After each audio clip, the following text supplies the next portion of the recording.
اور وہ سوال ہے کہ غالب کون ہے؟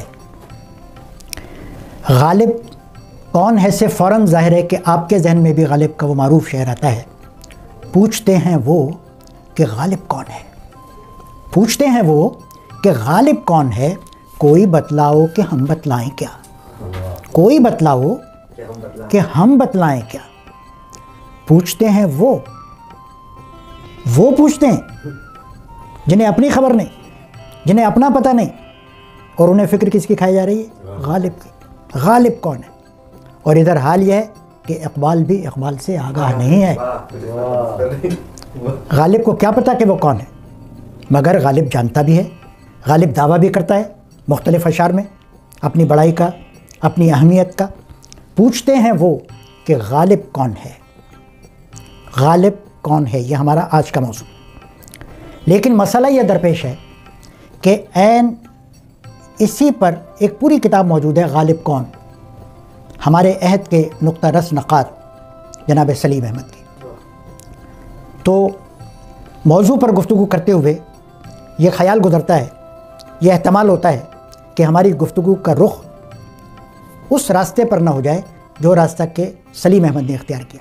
لیکن سلیم احمد نے بڑے عالمانہ انداز میں غالب کا نفسیاتی تجزیہ کیا۔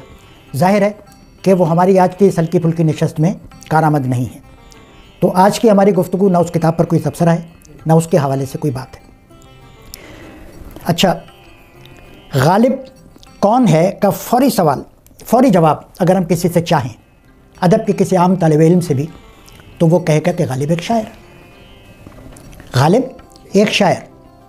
ہمارے ایک شاگرد تھے، 20 سال پرانی بات ہو گئی، بلکہ اس سے بھی پرانی بات ہو گئی، شعبہ اردو سندھ یونیورسٹی میں غالب پر ہم نے ایک پروگرام کیا، تو انہیں بھی شوق خطابت ستایا اور انہوں نے ایک مضمون پڑھا۔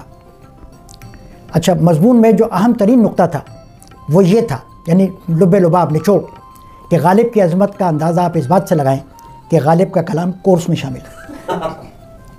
دوستوں نے پوچھا، جو شاگرد دوست تھے ان کے، کہ حضرت یہ اتنا اعلیٰ پائے کا مضمون آپ نے کیسے لکھا؟ کہنے لگے تم تو جانتے ہو کہ میں صبح کی شفٹ میں، کلاس شام میں ہوتی تھی، صبح کی شفٹ میں میں اردو پڑھاتا ہوں فلاں اسکول میں، اور بریک جب ہوتا ہے تو بڑے بڑے عالم میرے سامنے بیٹھے ہوتے ہیں، فلاں صاحب ایم ایس سی ہیں، فلاں صاحب بی ایس سی ہیں، فلاں صاحب نے 3 ایم اے کر رکھے ہیں۔ تو میں کاغذ اور پین لے کر بیٹھ گیا اور سب سے پوچھا آپ کا کیا خیال ہے، آپ کا کیا، غالب کون، غالب کون، غالب کون، اور میں لکھتا چلا گیا اور مضمون بن گیا۔ تو آپ یقین کیجئے کہ میں صبح کی شفٹ میں نہ کہیں استاد ہوں اور نہ میں نے غالب کون کا کوئی سروے کیا ہے، تو غالب کے کلام کا مطالعہ البتہ مجھے جو بتاتا ہے کہ غالب کون، تو وہی میں آپ کے سامنے پیش کروں گا۔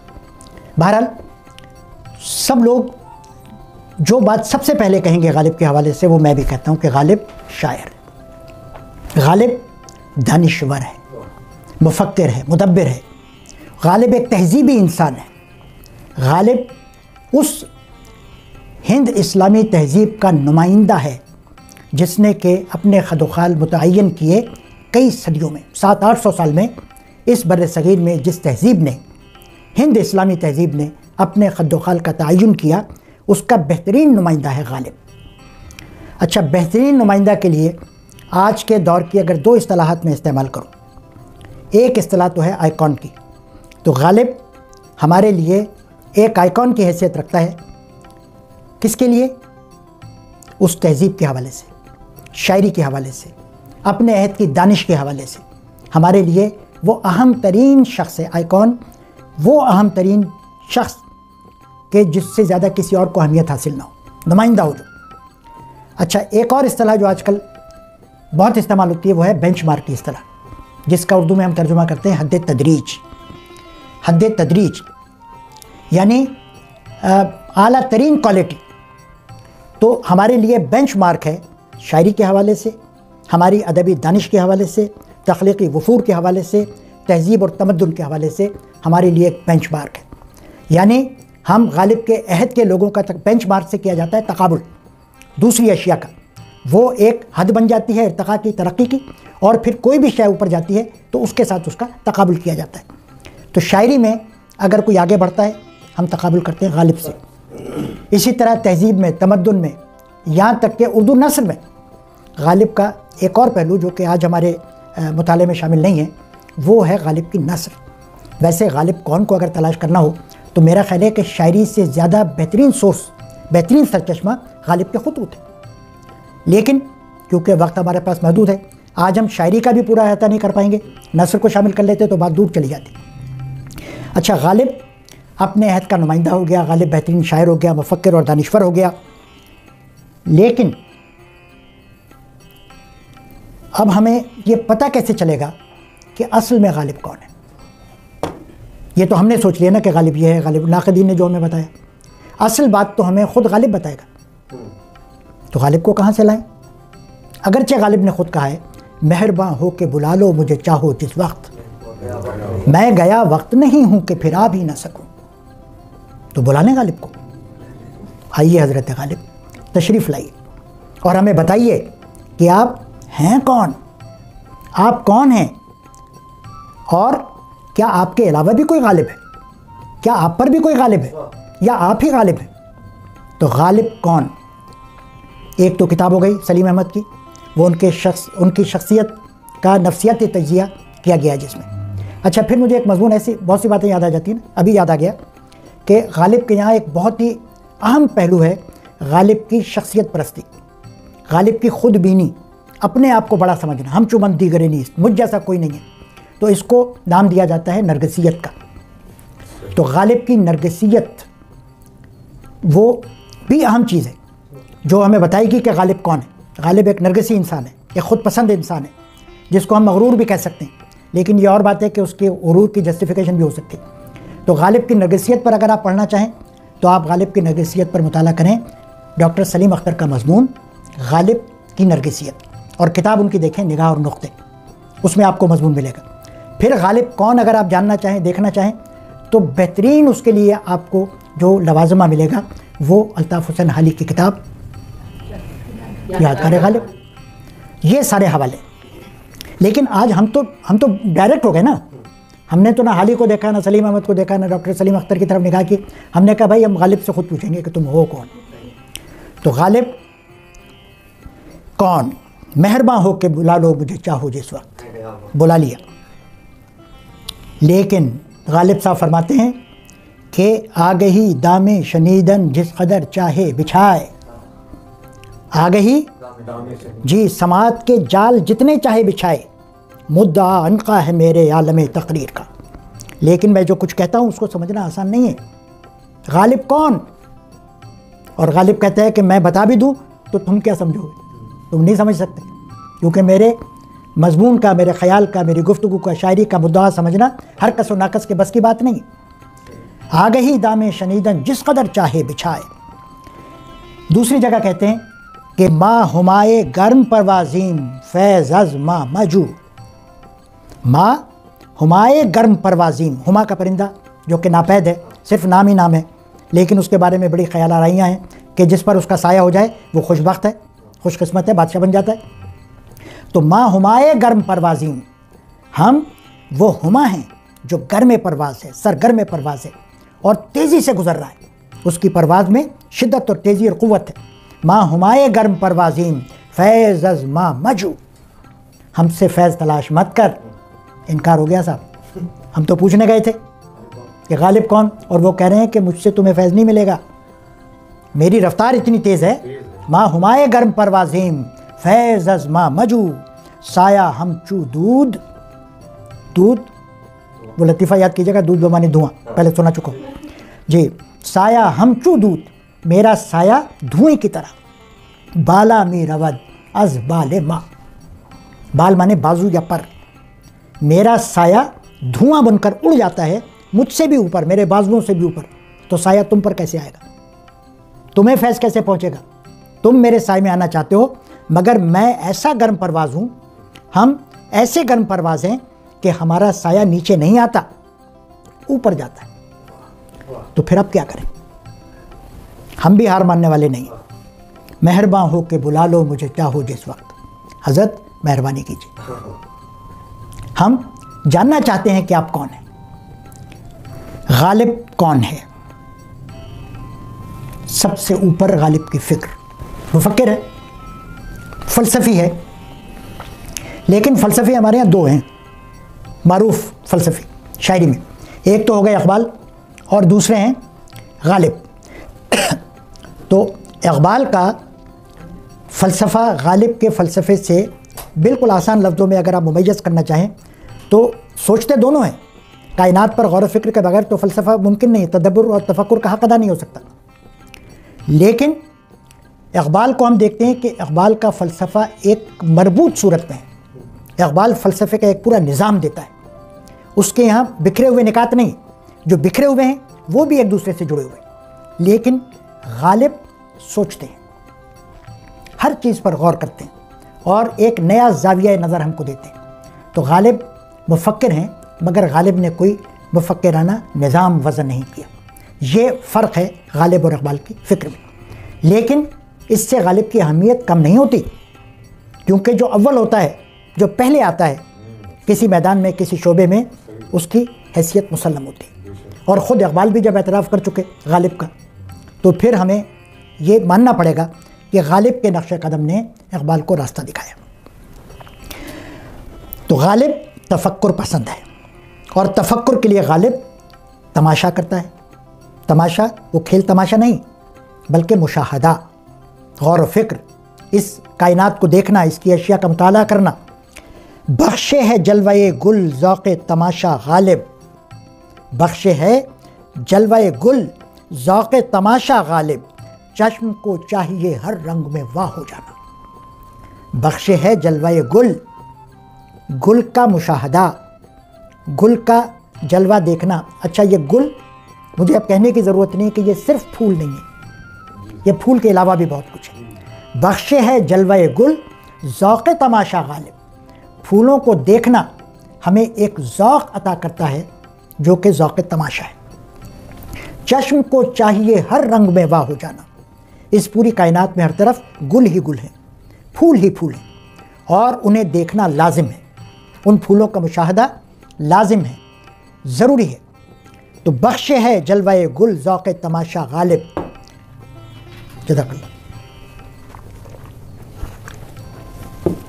تفکر کے لیے تماشا لازم، دیکھنا ضروری، اور دیکھنے کے لیے پوری کائنات موجود ہے، اور کائنات میں رنگ ہی رنگ ہیں۔ پھولوں کی رعایت سے رنگ کا لفظ دوسرے مصرے میں اچھا لگ رہا ہے، پھول بھی رنگ رنگ کے ہوتے ہیں۔ تو چشم کو چاہیے ہر رنگ میں واہ ہو جانا، ہر رنگ میں، رنگ بمانی کلر بھی، اور رنگ بمانی حال، صورت، انداز، وقت، ہر لمحہ، ہر طرح تیار رہنا چاہیے آنکھوں کو کہ وہ کھلی رہیں۔ آنکھیں بند ہونے کے لیے نہیں آئے ہم اس دنیا میں، آنکھیں بند رکھنے کے لیے، آنکھیں کھلی رکھنے کے لیے آئے۔ چشم کو چاہیے ہر رنگ میں واہ ہو جانا۔ تو غالب کون؟ تماشا دیکھنے والا، اس تماشے سے فکر کشید کرنے والا، تدبر کرنے والا۔ نہیں گر سرو برگ ادرا کے معنی، سرو برگ، مجھے بھی آج اس کے معنی دیکھنے پڑے۔ ایک لمحے کو میں بھی سروے برگ پڑھ گیا، پھر میں نے کہا کہ یہ تو برگ سرو ہونا چاہیے، سرو ایک درخت اور اس کا پتا۔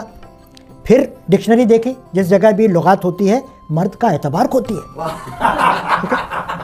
یعنی ہم اپنا اعتبار نہیں کرتے، ہم فوراً لغت اٹھاتے۔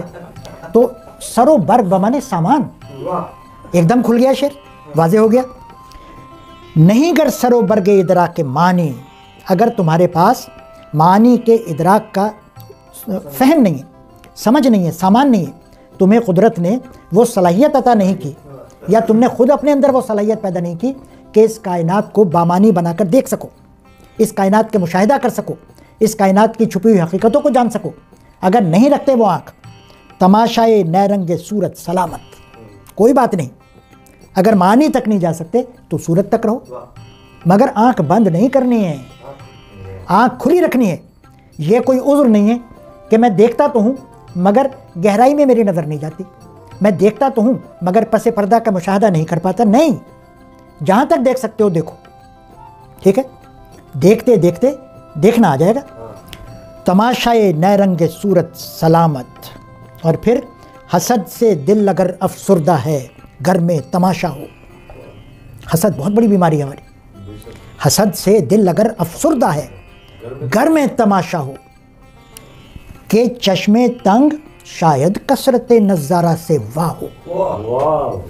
اگر حسد کی بیماری میں مبتلا ہو گئے ہو اور تمہارا دل تنگ ہو گیا ہے، اپنے سوا تمہیں اور کوئی دکھائی نہیں دیتا، تعصب کا شکار ہو گئے ہو، تو اس کا ایک ہی علاج غالب بتاتے ہیں کہ چشم وا کرو اور کثرت نظارہ سے اپنا علاج کراؤ کہ چشم تنگ شاید کثرت نظارہ سے واہ ہو۔ دنیا دیکھو، وہ کہتے ہیں نا کہ فلاں شخص تو کنویں کا مینڈک ہے اور فلاں شخص ہے وہ اس نے دنیا دیکھ رکھی ہے، بھائی دنیا دیکھ رکھی ہے، اب وہ گھاٹ گھاٹ کا پانی پیا ہوا ہے، اب وہ چھوٹی چھوٹی چیزوں کے تعصبات پہ گرفتار نہیں ہوتا۔ اس نے جو شخص بہت کچھ دیکھ لے وہ بہت تھوڑے پر معترض نہیں ہوتا اور اس کا حاسد نہیں بنتا۔ تو آنکھ کھلتی ہے کس سے؟ مشاہدے سے۔ بر روئے شش جہت در آئینہ باز ہے۔ اچھا مشاہدہ تو ٹھیک ہے ہم کر لیں، لیکن پتہ نہیں یہ ہمارے لیے کوئی اللہ نے آئینہ رکھا ہی نہیں رکھا ہے۔ خیال آتا ہے نا ذہن میں؟ ٹھیک ہے غالب صاحب کہہ رہے ہیں کہ آنکھیں کھلی رکھیں گے۔ غالب سے ہم نے پوچھا کہ غالب کون، تو پتہ چلا کہ غالب تو دیکھتا بھی ہے اور یہ بھی چاہتا ہے کہ سب دیکھیں، وہ خود بھی نظارہ کرتا ہے اور سب کے لیے نظارگی کا متمنی ہے۔ تو کہتے ہیں بر روئے شش جہت در آئینہ باز ہے، فکر مت کرو، تمہارے لیے بھی دروازہ بند نہیں ہے دیکھنے کا۔ قدرت نے سب کے لیے انتظام کیا ہے، سب کو۔ آج کل وہ چل رہا ہے مسئلہ، کیا کہتے ہیں، وہ بیلنس فیلڈ چاہیے سب کو پلینگ کے لیے۔ تو اللہ تعالیٰ نے ایسا نہیں ہے کہ کسی کے لیے دروازے بند کر دیے کہ اس کو تو کچھ پتہ نہ چلے، لاکھ دیکھتا رہے، اور باقیوں کے لیے دروازے نہیں۔ بر روئے شش جہت، شش 6 سمتیں ہوتی ہیں، اوپر نیچے آگے پیچھے دائیں بائیں۔ تو اہل تصوف جہاں بھی ذکر کرتے ہیں وہ شش جہت ہی کا ذکر کرتے ہیں، پہلے میں ذکر کر چکا ہوں آپ سے۔ تو شش جہت در آئینہ باز ہے، آئینے کے دروازے کھلے ہوئے ہیں، کھڑکیاں کھلی ہوئی ہیں، آئینے چمک رہے ہیں 6 طرف سے۔ آپ اگر یہ عذر پیش کریں کہ میں کیا دیکھوں، میری گردن میں تو درد ہے، میں تو یوں دیکھ ہی نہیں سکتا، تو بھائی نہ دیکھو ادھر، وہ آئینہ تمہیں ادھر نظر آ جائے گا۔ اچھا میں پیچھے کیسے دیکھوں؟ نہ دیکھو، دائیں طرف دیکھ لو، بائیں طرف دیکھ لو۔ تو شش جہت اللہ نے آئینے فکس کر دیے، نصب کر دیے 6 اطراف میں، تاکہ جو جدھر بھی دیکھے، جتنا بھی دیکھنے کا اہل ہو، اسے حقیقت کا جلوہ نظر آ جائے۔ یہاں امتیاز ناقص و کامل نہیں رہا۔ اس دنیا میں ایسا نہیں ہے کہ جو کامل ہیں صرف وہی دیکھیں گے، جو ناقص ہیں وہ نہیں دیکھیں گے۔ یا یوں اس کو سمجھیں کہ آئینے میں صرف اچھا ہی اچھا نظر آئے گا، نقص نظر نہیں آئے گا، یا صرف نقص نظر آئے گا، اچھائی دکھائی نہیں دے گی۔ آئینے میں اچھائی بھی نظر آئے گی، برائی بھی نظر آئے گی۔ آئینہ سچ بولے گا، جھوٹ نہیں بولے گا۔ آئینے میں کامل بھی دیکھیں گے، ناقص بھی دیکھیں گے۔ اچھا اور آئینہ ہے کیا؟ غالب کے زمانے میں تو اتنے آئینے تھے بھی نہیں، میرا خیال ہے غریبوں کے پاس تو ہوتا بھی نہیں ہوگا۔ جو اہل ثروت ہیں وہی آئینہ خریدنے کا اہل ہوتے ہوں گے، باقی تو میرا خیال ہے کہ اس میں پانی کی بالٹی میں منہ دھو لیتے ہوں گے اور دیکھ لیتے ہوں گے۔ تو یہ کون سا آئینہ غالب نے دکھا دیا جو ہر ناقص کے پاس بھی ہے، کامل کے پاس بھی ہے؟ دل ہے وہ آئینہ۔ بر روئے شش جہت، رو مانے چہرہ، بر روئے شش جہت در آئینہ باز ہے، آئینے کے دروازے کھلے ہوئے ہیں، یہاں امتیاز ناقص و کامل نہیں رہا، سب کے لیے۔ اچھا یہ جو فکر ہے غالب کی، یہ جو مشاہدہ ہے، یہ ہے کس درجے کا مشاہدہ؟ غالب کون؟ غالب مفکر، غالب دانشور، لیکن غالب کی فکر کس درجے کی فکر ہے؟ عرض کیجئے جوہر اندیشہ کی گرمی کہاں، عرض کیجئے جوہر اندیشہ کی گرمی کہاں، کچھ خیال آیا تھا وحشت کا کہ صحرا جل گیا۔ کچھ خیال آیا تھا، صرف خیال۔ اندیشہ کیا ہے؟ آپ کو کوئی اندیشہ، آپ کو کوئی فکر، آپ کو کوئی تشویش؟ کوئی اندیشہ نہیں۔ اندیشہ بمعنی فکر، صحیح؟ اچھا اقبال نے استعمال کی ترکیب اندیشہ چالاک، تو وہاں یہ خوف اور فکر اور رنج وغیرہ کے معنی نہیں، بلکہ خالص فکر، دانش، عقل۔ عرض کیجئے جوہر اندیشہ، ایک تو ہے اندیشہ فکر، اور ایک ہے اس کا جوہر، اس کی اصل، اس کا مادہ۔ عرض کیجئے، کیا بیان کریں؟ آپ سن سکیں گے، اور سن لیں گے تو سمجھ سکیں گے، سمجھ لیں گے تو اپنے اوپر طاری کر سکیں گے، محسوس کر سکیں گے۔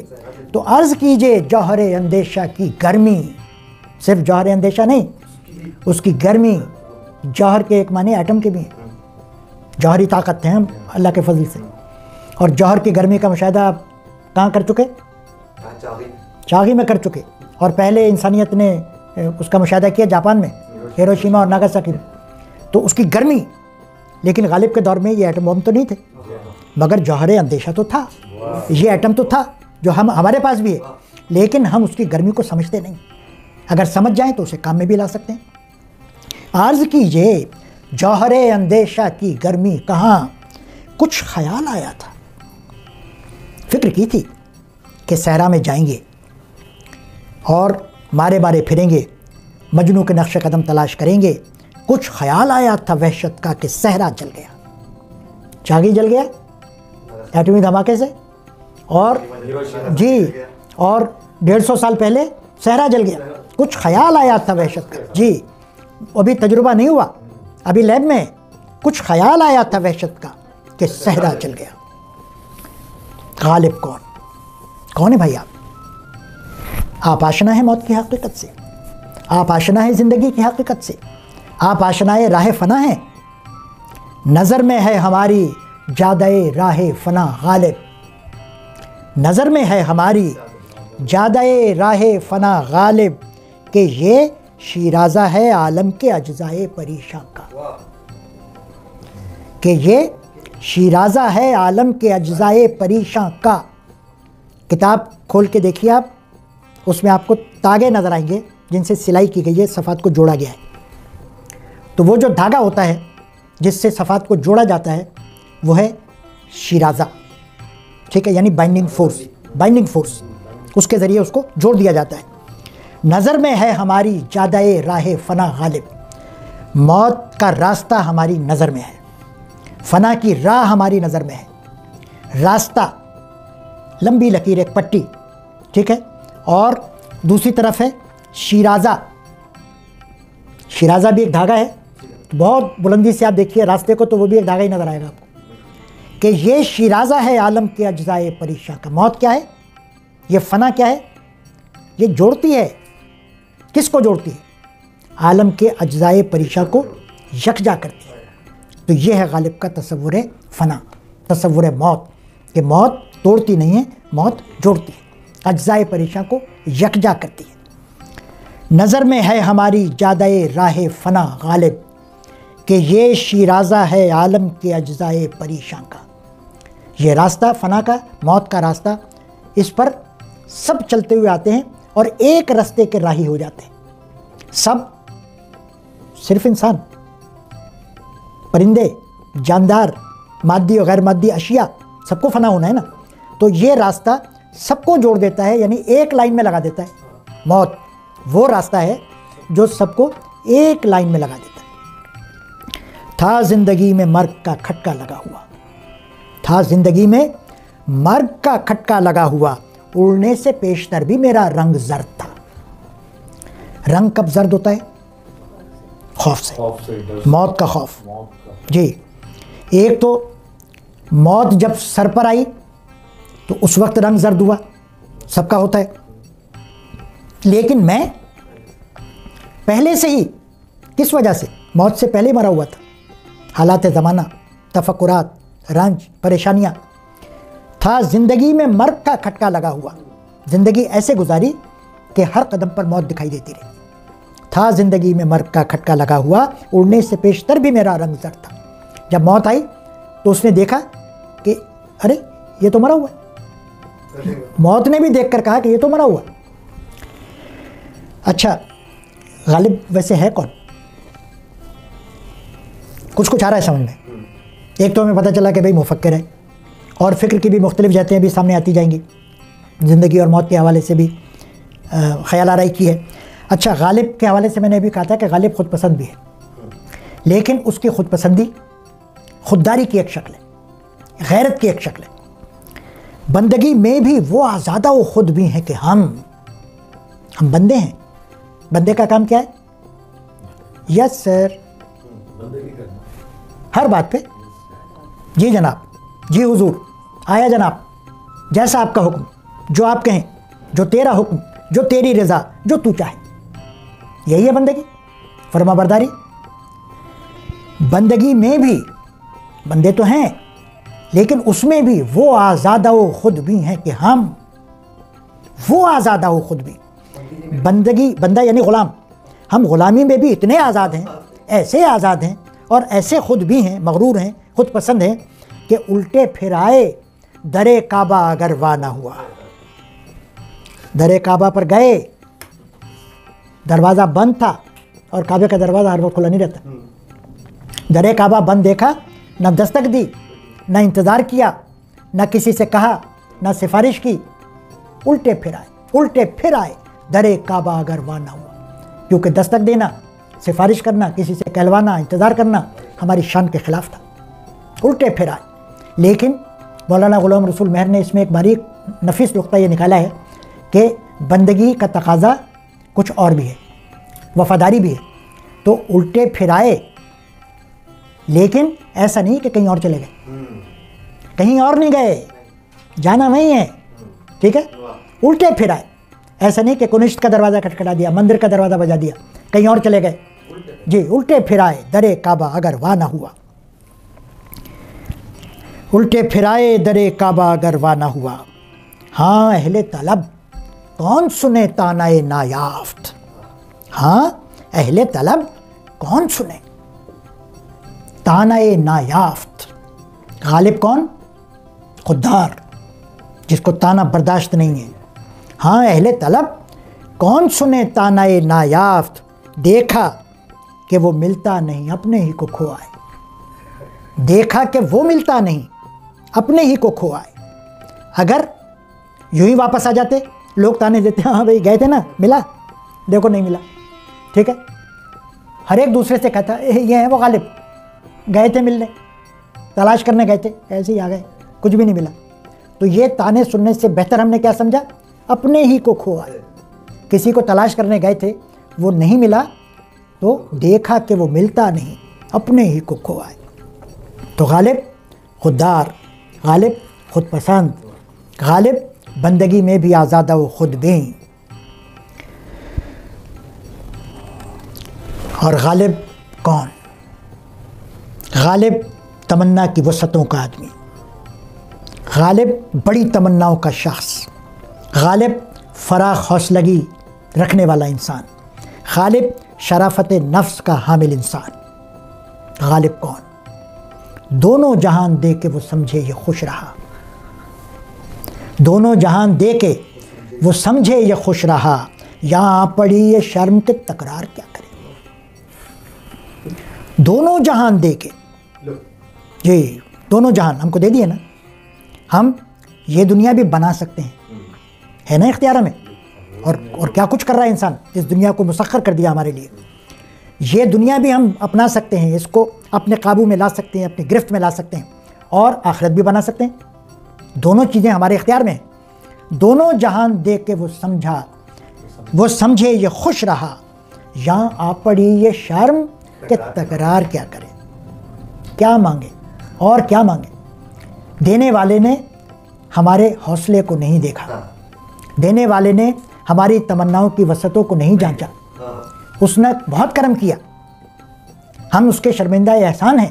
لیکن ہم غالب، وقار احمد وقار نہیں، یونس عظیم نہیں، عطیق جیلانی نہیں، ٹھیک ہے، غالب کی تمنا، غالب کے دامن کی وسعت معمولی وسعت نہیں. تو دونوں جہان دے کے ہم لے کے ہم کہاں خوش رہتے. ہماری تمنائیں تو کچھ اور کا تقاضا کرتی تھی. متلاشی حق ہے غالب. غالب کون؟ غالب کو حق کی تلاش ہے، حقیقت ازلی کی جستجو ہے، اور غالب اس جستجو میں، اس تلاش میں ہمہ وقت مصروف ہے. تھک تھک کے ہر مقام پہ دو چار رہ گئے. تھک تھک کے ہر مقام پہ دو چار رہ گئے. تیرا پتہ نہ پائیں تو ناچار کیا کریں. تیرا پتہ نہ پائیں تو ناچار کیا کریں. پوری تاریخ ہماری اہل دانش کی بیان ہو گئی، ہمارے تخلیق کاروں کی پوری ایک اس میں ہسٹری سما گئی کہ سوچتے رہے جب سے اس دنیا میں آئے کون ہے، حقیقت کیا ہے، ہماری کائنات کیا ہے، بنانے والا کون ہے، اس سے ہمارا رشتہ و تعلق کیا ہے، ہمارا سب کا باہمی تعلق کیا ہے، اس سب کچھ کا آخر کیا ہے، انت کیا ہے. سوچتے رہے، کسی کو مل گیا پتہ اور کسی کو نہیں ملا، دو ادھر گرے دو ادھر گرے. تیرا پتہ نہ پائیں، بیچارگی کا اظہار ہے دوسرے مصرے میں. تیرا پتہ نہ پائیں تو ناچار کیا کریں، تھک کر نہ گریں تو پھر کیا ہو. تھک تھک کے ہر مقام پہ دو چار رہ گئے. اچھا یہ مقامات کون سے ہیں؟ یہ قربت الہی کے درجات ہیں. کوئی درجہ اول میں رہ گیا، کوئی درجہ دوم میں رہ گیا، اور کوئی ہے جو بہت آگے نکل گیا. لیکن اکثر کی حالت یہی ہوا. اچھا غالب صوفی بھی ہیں، عجیب صوفی ہیں، کہتے تو ہیں اپنے آپ کو ولی، لیکن عملی زندگی آپ دیکھیے تو صوفیوں والی نہیں. اس لیے میں اس کے لیے استعمال کرتا ہوں لفظ نظری صوفی، یعنی عملی صوفی نہیں تھے.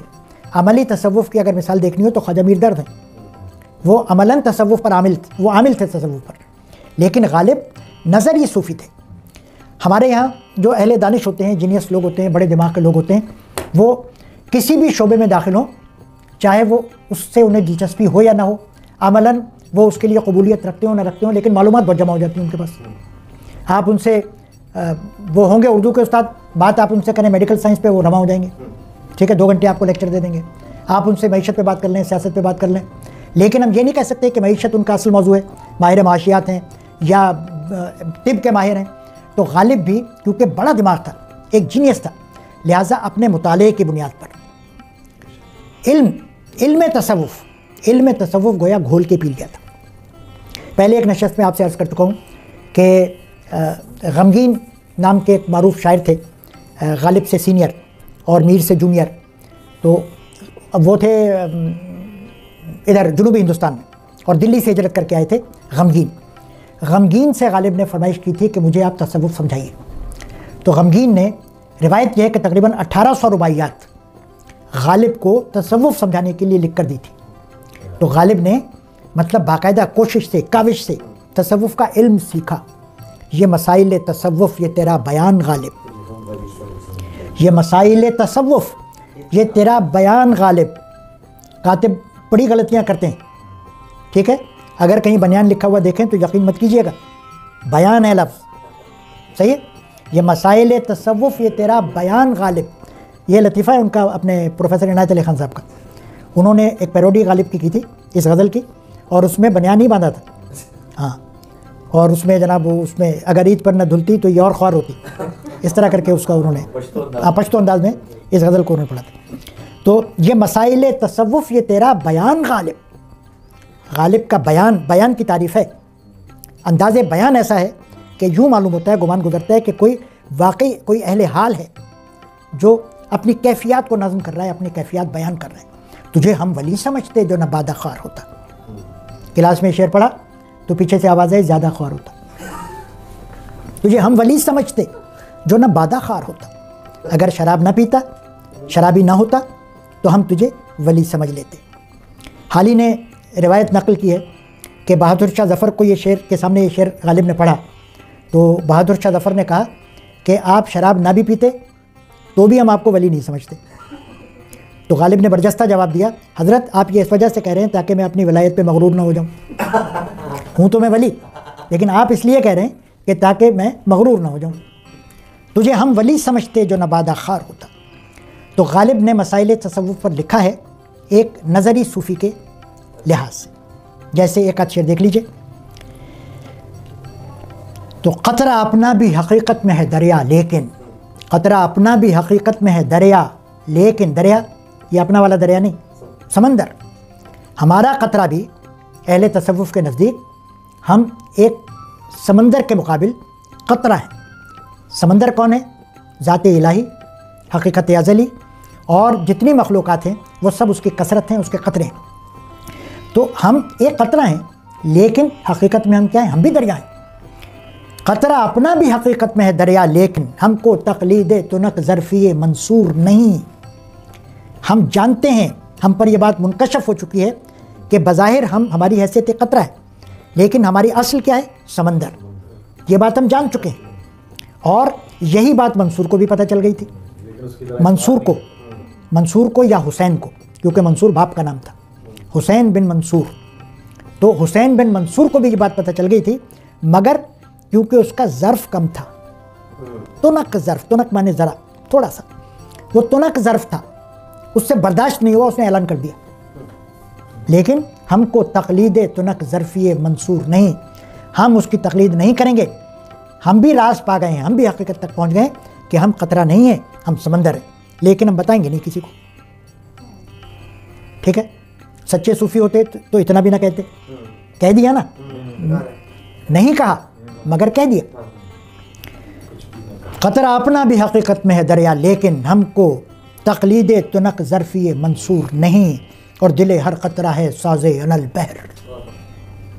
ہر قطرے کی سے آواز اٹھ رہی ہے انل بحر، میں سمندر ہوں، میں سمندر ہوں، میں سمندر ہوں. دل ہر قطرہ ہے ساز انل بحر، ہم اس کے ہیں ہمارا پوچھنا کیا.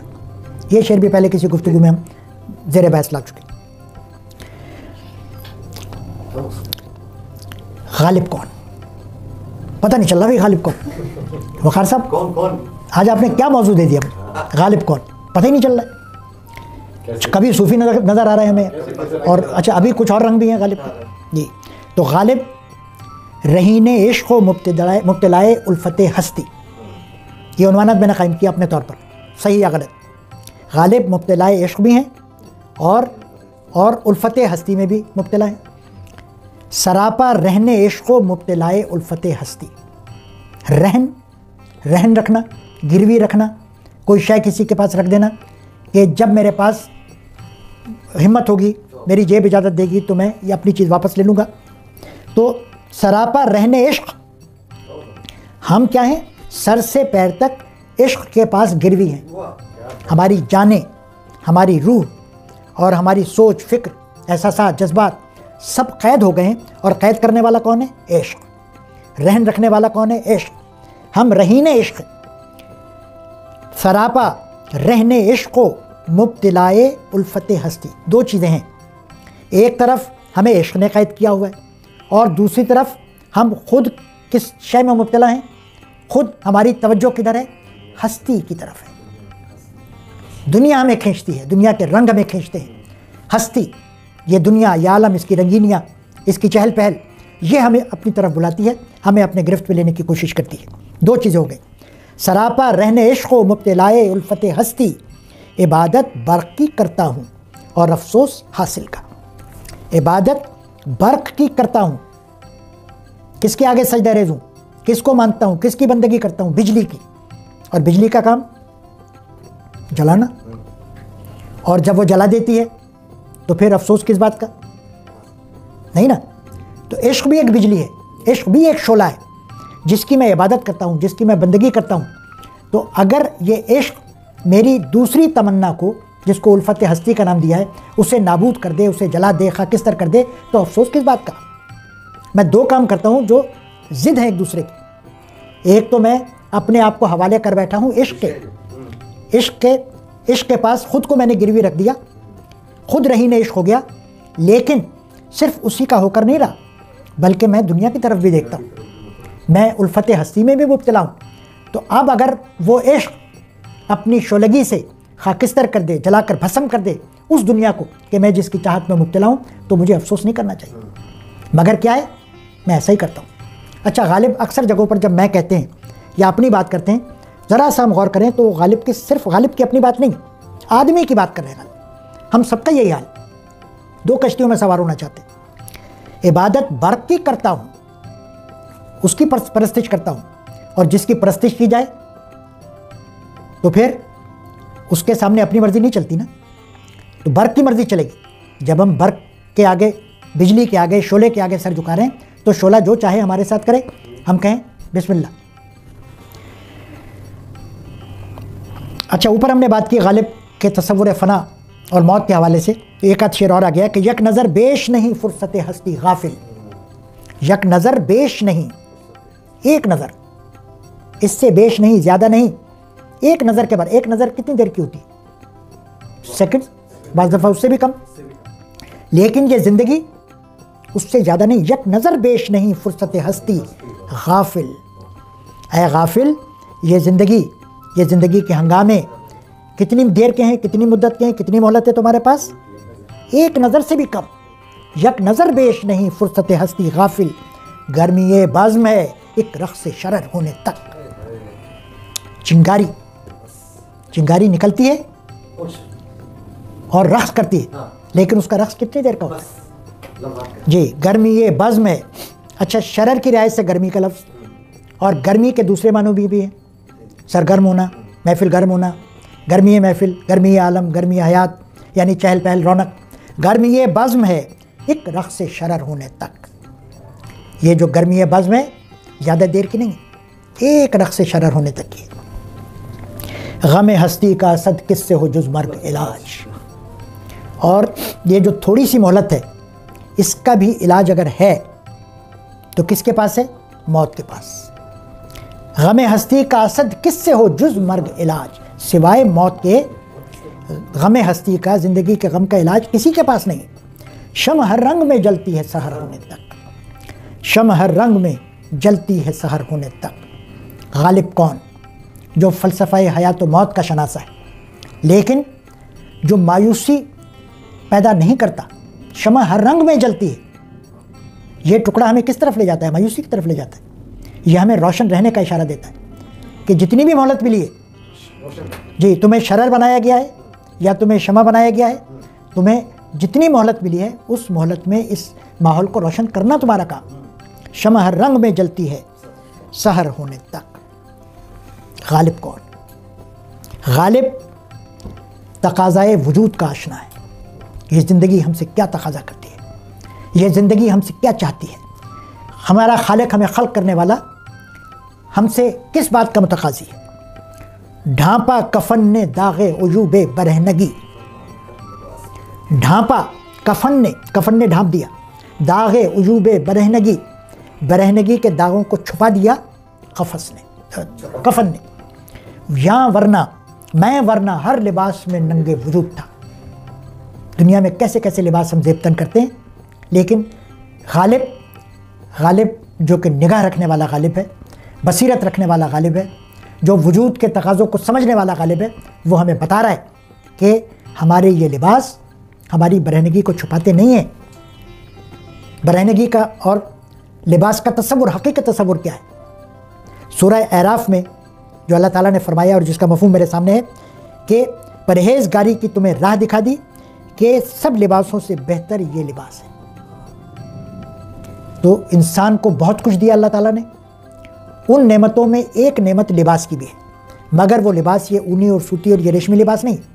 وہ لباس ہے اخلاق کا، کردار کا، پرہیزگاری کا. تو اگر وہ لباس نہیں ہے تو پھر دنیا کا ہر لباس چھپانے کے بجائے ظاہر کرے گا. صرف موت ہے، صرف کفن ہے جو ہمارے عیوب کی پردہ پوش ہو سکتی. ڈھانپا کفن نے داغ عیوب برہنگی. موت آئی تو یہ جو داغ ہم نے اپنے اوپر لگائے تھے دنیا میں آ کر، یہ چھپے. ورنہ ہم کوشش کرتے رہے مختلف ہیلوں بہانوں سے کہ ہمارے عیب چھپ جائیں، ہمارے کردار کی خامیاں چھپ جائیں، مگر وہ خامیاں نہ ٹوپی سے چھپی، نہ مفلر سے، نہ کوٹ سے، نہ پینٹ سے نہیں چھپ سکی. غالب کون؟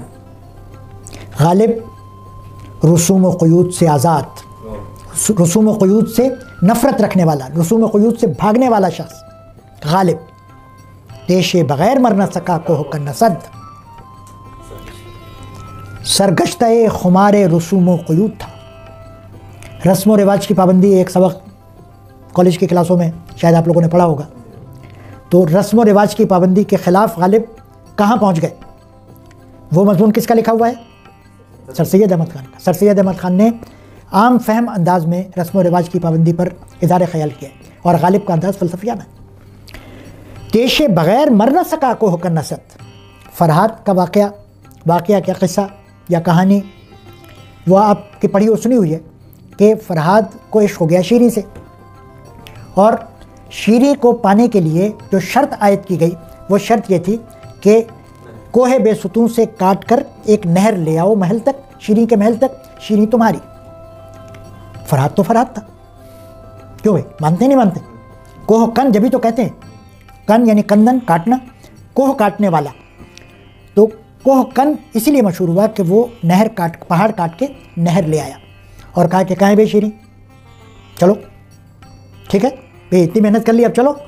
لیکن سیاست اس دور میں بھی تھی، تو ایگریمنٹ کرنے والوں نے ایک پیر زن کو بھیجا، جب نہر مکمل ہونے والی تھی ایک بوڑھی عورت کو بھیجا جو بڑی مکار تھی، برا نہیں مانیے ٹھیک ہے، اور وہ پیر زن گئی کوہکن تک، فرات تک، اور جا کر کہا کہ کس کے لیے محنت کر رہا ہے بیٹا تو، وہ تم مر گئی ہیں، وہ تم مر گئی۔ یہ سننا تھا کہ کوہکن نے وہی کدال جو کہ پہاڑ کاٹنے کے لیے اس کے ہاتھ میں تھا اپنے سر پہ مارا اور مر گیا۔ کیوں؟ کیونکہ رسم یہی ہے کہ یا تو قتل کیا جاتا ہے کسی آلے سے، یا کسی آلے سے اپنے آپ کو ہلاک کیا جاتا ہے، خودکشی کی جاتی ہے۔ تو وہ بھی رسم کا پابند نکلا، حالانکہ اتنا آزاد شخص تھا، وحشی تھا، دیوانہ تھا، عاشق تھا، لیکن رسوم و قیود کا اتنا پابند تھا کہ مرنے کے لیے بھی اسے کوئی چیز چاہیے تھی، ورنہ تو خبر سنتا اور مر جاتا۔ پیشے بغیر مر نہ سکا کوہ کا نسد، سرگشتہ خمار رسوم و قیود تھا۔ آئے ہائے، رسوم و قیود کا سرگشتہ تھا، رسوم و قیود کا پابند تھا، عادی تھا، اور ان قاعدوں کو توڑنے کا اہل نہیں تھا۔ اچھا ایک شعر اسی غزل میں ایسی آ گیا دلچسپ ہے، تو میں آپ کو سنا دوں۔ دی سادگی سے جان پڑوں کوہکن کے پاؤں، پیار آ رہا ہے کوہکن پہ اب، پہلے تو اس کی ایسی تیسی کر دی پہلے شعر میں کہ اس کو بلندی سے نیچے کھینچ لیا ہے کہ کچھ نہیں جانتا تھا، وہ مرنا تک نہیں آتا تھا اس کو، اور اب کہہ رہے ہیں دی سادگی سے جان پڑوں کوہکن کے پاؤں، میں اس کے پیر پکڑ لوں، بیچارہ کتنا معصوم تھا، کتنا سادہ تھا، ہے ہاتھ کیوں نہ ٹوٹ گئے پیرزن کے پاؤں۔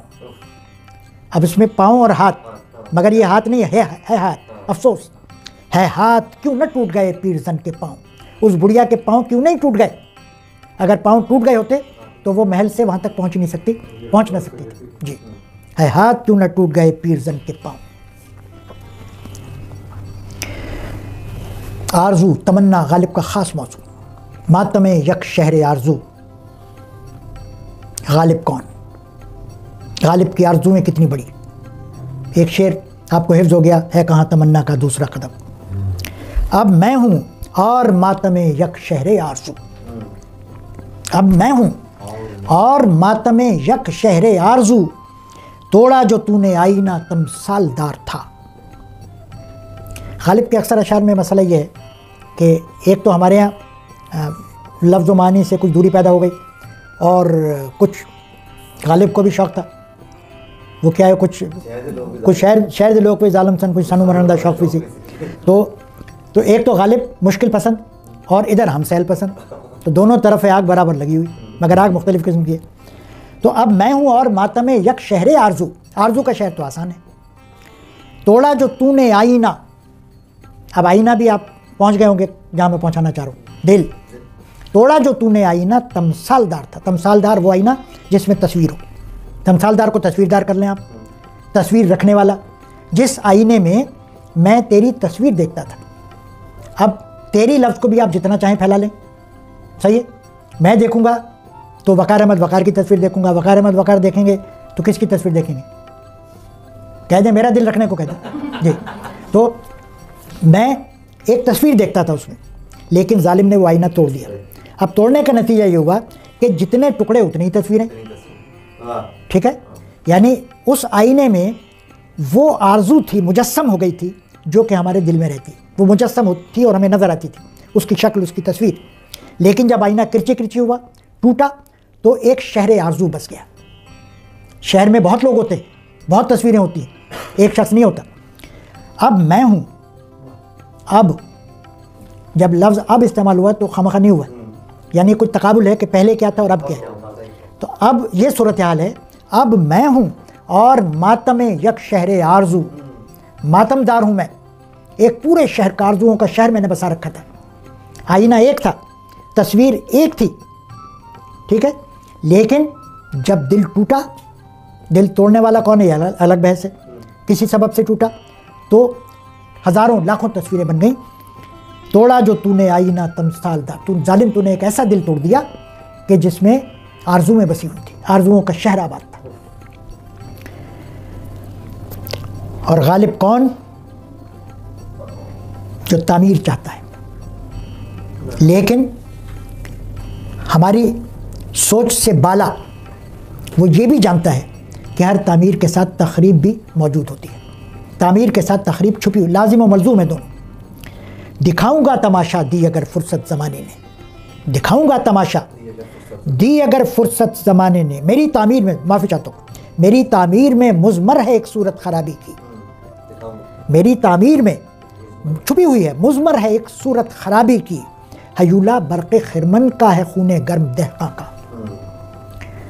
دہقان جب کھیت میں کام کرتا ہے تو اس کے لہو میں گرمی پیدا ہوتی ہے، اور یہ گرمی، یہ شعلگی، یہ حرارت، یہ آگ جلانے کا کام بھی تو کرتی ہے نا. وہ گرمی قوت بھی دیتی ہے، توانائی بھی دیتی ہے، اور اس توانائی سے کھیتوں میں بیج ڈالا جاتا ہے، ہل چلایا جاتا ہے، پانی دیا جاتا ہے، محنت کی جاتی ہے، فصل حاصل ہوتی ہے، فصل کو گودام میں بھرا جاتا ہے، اور پھر آسمان سے بجلی گرتی ہے اور سب کچھ سارا حاصل لا حاصل ہو جاتا ہے. اگر دہقان کے خون میں گرمی نہ ہوتی تو ہل نہ چلاتا، بیج نہ ڈالتا، پانی نہ دیتا، پودے نہ اگتے، فصل نہ ہوتی، اس کو یکجا نہ کیا جاتا، اور بجلی گرتی تو کچھ بھی نہ ہوتا. ٹھیک ہے، یہ جو حاصل کی تباہی ہوئی ہے، یہ جو خرمن کی تباہی ہوئی ہے، اس کا سبب کیا ہے؟ دیکھیے بات کہاں سے کہاں پہنچائی، لہو کی گرمی. ہیولا برق خرمن کا ہے. برق خرمن وہ بجلی جو خرمن پہ گری. خرمن کیا ہے؟ غلے کا ڈھیر جس میں یکجا ذخیرہ کیا جاتا ہے. تو وہ بجلی جو اس پر گری، اس کا ہیولا کیا ہوتی ہے؟ اصل شے کی شکل. کسی شے کا جوہر جس فریم میں، جس حیت میں، جس شکل میں ظاہر ہوتا ہے وہ ہیولا کہلاتا ہے. جوہر یا اصل ظاہر ہونے کی جگہ، ہیولا برق خرمن کا، وہ جو آسمان سے بجلی گری تھی، اس کی اصل کیا تھی؟ اس کی اصل دہقان کے خون کی گرمی تھی. ہیولا برق خرمن کا ہے خون گرم دہقاں کا. غالب تو بات کو یہیں پر چھوڑ گئے. اب آپ سوچتے رہیے، اگر یہ تشریح کی محفل ہوتی تو ہم اس پر بہت بات کرتے. خون گرم کے کیا کیا مظاہر ہم اس دنیا میں دیکھتے ہیں. یہ سائنس کی ساری ترقی اور یہ جو ہم یہاں پر بیٹھے ہوئے ہیں، یہ کسی کے خون کی گرمی ہی کا نتیجہ ہے. یہ بجائے بستر پہ، نرم بستر پہ سونے آرام کرنے کے، جاگ رہے ہیں اور جگا رہے ہیں، ہے نا. خون کی گرمی. اور دنیا میں جو کچھ ہو رہا ہے، اچھا یا برا، وہ سب انسانی خون کی گرمی ہی تو ہے جو اس سے کروا رہی ہے سب کچھ. اور اسی سے تباہی بھی ظہور میں آ رہی ہے. پیچھے لگی ہوئی تعمیر کے پیچھے خرابی. میری تعمیر میں مضمر ہے ایک صورت خرابی کی. قدرت نے پورا نظام اسی طرح بنایا. زندگی کے پیچھے موت لگی ہوئی ہے، موت کے پیچھے زندگی.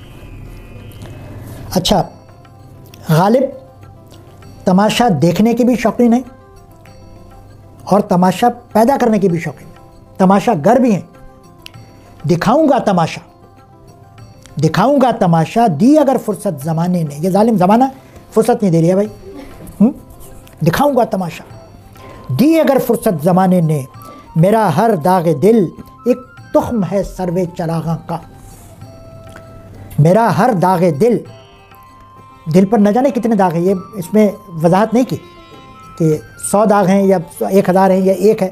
ہر داغ، جتنے بھی داغ ہیں میرے دل پر. اچھا، وہ ایک الگ کہانی ہے کہ داغ آئے کہاں سے، کیسے آئے، کس نے دیے.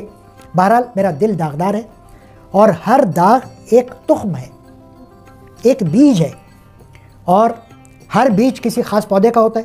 غالب کہتے ہیں میرے دل پر جو داغ ہیں وہ بیج ہیں، اور یہ بیج کس کے ہیں؟ سروے چراغاں کے بیج ہیں.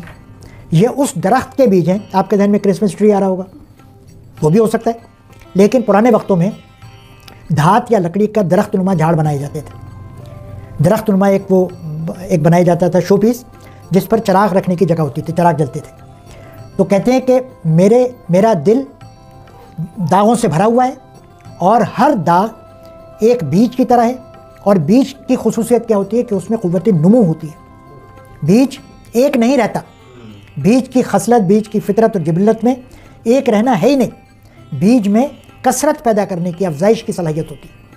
تو میرے داغ وہ داغ نہیں ہیں جو میرے دل تک محدود رہ جائیں گے.